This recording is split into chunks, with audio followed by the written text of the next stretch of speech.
제89강 죄와 구원과 영생의 상호관계. 형제자매 여러분, 주님 안에서 평안하십니까? 저는 예수님의 사랑을 전달하는 사랑의 전도사 바나바 문입니다.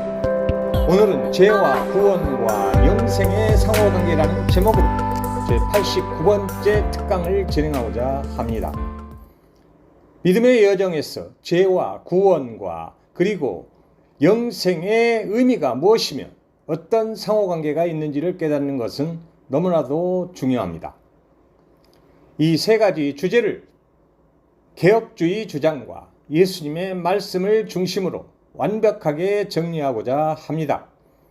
죄는 인간의 전적 타락의 측면을 강조하며 구원은 하나님의 절대 주권의 측면에서 은혜로 접근하며 그리고 영생은 한 번 구원받은 성도는 끝까지 구원을 받는다는 성도의 견인을 강조합니다.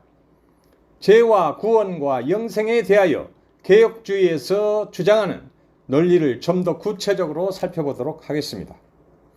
첫째, 죄는 인간의 전적 타락의 측면에서 접근하고 있으며 죄의 본질과 심각성을 지적하고 있습니다. 죄는 단순히 도덕적 잘못이 아니라 하나님을 거부하고 자신을 신으로 여기는 상태라고 합니다. 인간은 스스로 선을 행할 능력이 없으며 죄로 인해 전적으로 타락했기 때문에 구원은 하나님의 주권적 은혜로만 가능하다고 주장합니다. 사도 바울은 로마서 3장 10절부터 12절에서 기록된 바 의인은 없나니 하나도 없다고 함으로써 인간은 다 죄 아래에 있다고 선포하고 있습니다. 죄의 결과는 사망이며 하나님과의 단절을 의미하며 회개는 인간의 결심이 아니라 하나님이 주시는 전적인 선물이라고 합니다. 둘째, 구원은 하나님의 절대 주권의 측면에서 은혜와 믿음으로 접근하고 있습니다. 구원은 전적으로 하나님의 은혜이며 인간의 공로나 행위는 아무런 역할을 하지 못한다고 주장합니다. 믿음조차도 하나님의 선물이기 때문에 구원은 100% 하나님께 속한 일이라고 합니다.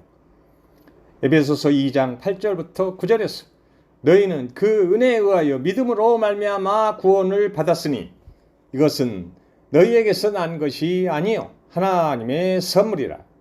행위에서 난 것이 아니니 이는 누구든지 자랑하지 못하게 함이라고 말씀하고 있습니다. 구원은 전적으로 하나님의 은혜와 믿음으로만 받으며 인간의 공로나 행위는 0%라고 주장합니다. 구원받은 자는 반드시 새로운 피조물로 거듭남을 경험하게 되며 그 증거는 삶에서 사랑의 열매로 나타난다고 주장합니다. 셋째, 영생은 한 번 구원받은 자는 끝까지 구원을 받는다고 성도의 견인과 확신을 강조합니다. 영생은 죽어서 천국 가는 것이 아니라 예수 그리스도와 연합하여 하나가 된 삶을 이 땅에서부터 시작하는 것이라고 합니다. 하나님이 구원하신 자는 끝까지 지키시며 한 번 받은 구원은 잃어버리지 않는다고 주장합니다. 요한복음 10장 28절에서 내가 그들에게 영생을 주노니 영원히 멸망하지 아니할 것이요 또 그들을 내 손에서 빼앗을 자가 없다고 말씀하고 있습니다. 구원은 하나님의 손에서 빼앗을 자가 없으므로 절대 취소되지 않는다고 합니다. 영생의 증거는 하나님의 사랑과 죄에 대한 민감성과 성령의 열매로 나타난다고 합니다. 그렇다면 죄와 구원과 영생에 대하여 예수님께서는 어떻게 말씀하셨을까요? 예수님은 죄와 구원과 영생에 대하여 사복음서에서 매우 핵심적으로 말씀하셨습니다. 죄와 구원과 영생의 의미와 상호 연관성을 예수님의 말씀을 중심으로 다음과 같이 살펴보도록 하겠습니다. 첫째, 죄에 대한 예수님의 가르침입니다. 예수님은 죄를 단순히 행위적 범죄가 아닌 하나님과의 관계 단절로 보았습니다. 마태복음 15장 19절부터 20절에서 마음에서 나오는 것은 악한 생각, 살인, 간음, 음란, 도둑질, 거짓 증언, 비방이니 이것이 사람을 더럽게 하는 것이라고 말씀하고 있습니다. 죄는 외적인 것보다 내적인 마음의 상태에서 시작된다고 강조하셨습니다. 예수님 마음속에 음욕만 품어도 간음죄에 해당한다고 하셨습니다. 죄는 궁극적으로 사망과 심판을 가져옵니다. 요한복음 8장 34절에서 죄를 짓는 자는 죄의 종이라고 하셨으며 결국에는 심판을 받아 불못에 던져진다고 하셨습니다. 둘째, 구원에 대한 예수님의 말씀입니다. 예수님은 인간은 죄로 인해 멸망의 길에 있기 때문에 반드시 구원이 필요하다고 말씀하셨습니다. 누가복음 19장 10절에서 인자가 온 것은 잃어버린 자를 찾아 구원하려 함이라고 말씀하고 있습니다. 그리고 요한복음 3장 16절에서 구원의 방법을 구체적으로 제시하고 있습니다. 구원의 핵심은 예수님의 십자가 죽음과 부활에 있으며 이것을 믿음으로써 구원을 받게 되는 것입니다. 구원은 율법 준수나 선행으로 주어지는 것이 아니라 예수님의 십자가의 죽음과 부활에 온전히 연합하여 하나가 됨으로써 주어지는 것입니다. 셋째, 영생에 대한 예수님의 말씀입니다. 영생은 단순히 끝없는 삶이 아니라 하나님의 영광 가운데 사랑의 교제를 나누며 영원한 생명을 누리는 것을 말합니다. 요한복음 17장 3절에서 영생은 곧 유일하신 참 하나님과 그의 보내신 자 예수 그리스도를 아는 것이라고 말씀하고 있습니다. 요한복음 5장 24절에서 내가 진실로 진실로 너희에게 이르노니 내 말을 듣고 또 나 보내신 이를 믿는 자는 영생을 얻었고 심판에 이르지 아니하나니 사망에서 생명으로 옮겼다고 말씀하고 있습니다. 예수님은 믿는 자를 끝까지 붙드심으로써 영생을 보장하십니다. 이와 같이 죄는 하나님과의 단절을 의미하고 구원은 하나님께서 십자가의 보혈로 죄인을 의롭다고 칭해주는 것을 의미하며 영생은 구원받은 자가 하나님과 다시 하나가 되어 영원히 사랑의 교제를 나누는 것을 의미합니다. 그렇다면 죄와 구원과 영생의 세 가지 주제가 단순히 교리적 개념을 넘어 하나님의 구속사적 사랑의 측면에서 어떻게 연결되는 것일까요? 첫째, 죄에서 드러나는 하나님의 사랑입니다.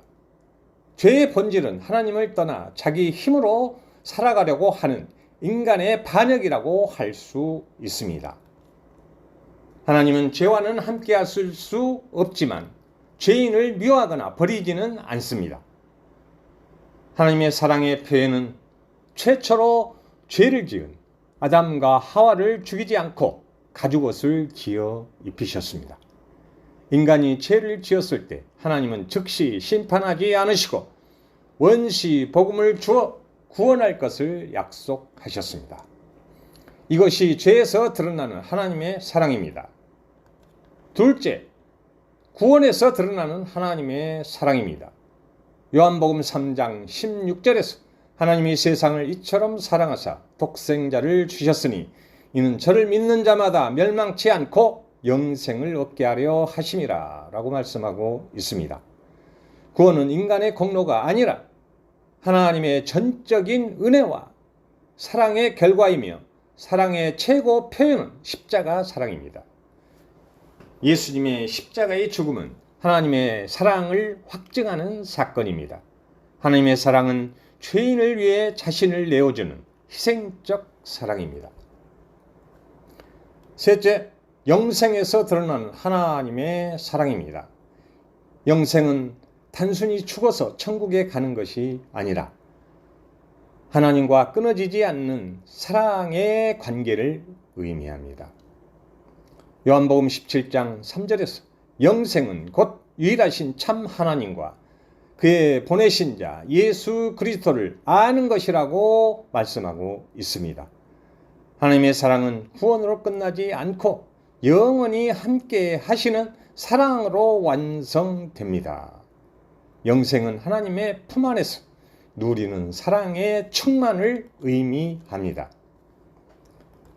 이와 같이 인간은 죄 때문에 하나님의 진노와 심판 아래에 있기 때문에 구원이 절대적으로 필요하며, 구원은 죄 사함과 의롭다 하심을 받아 하나님과의 관계를 회복시킴으로써 영생을 소유하게 하며, 영생은 구원의 궁극적인 목적이 되며 하나님과 하나 되어 영원히 사랑의 교제를 나누는 것입니다. 모든 사람이 죄 아래에 놓여 있기 때문에 사망할 수밖에 없는데, 하나님의 은혜로 예수님을 믿음으로써 의롭다함을 받아 영생을 선물로 받게 되는 것입니다. 죄는 구원의 필요성을 주며, 구원은 영생의 길을 열어주며, 영생은 구원을 완성하는 것입니다. 이상으로 제 89번째 특강을 마치도록 하겠습니다. 형제자매 여러분, 그리스도 예수 안에서 여러분을 사랑합니다. 할렐루야.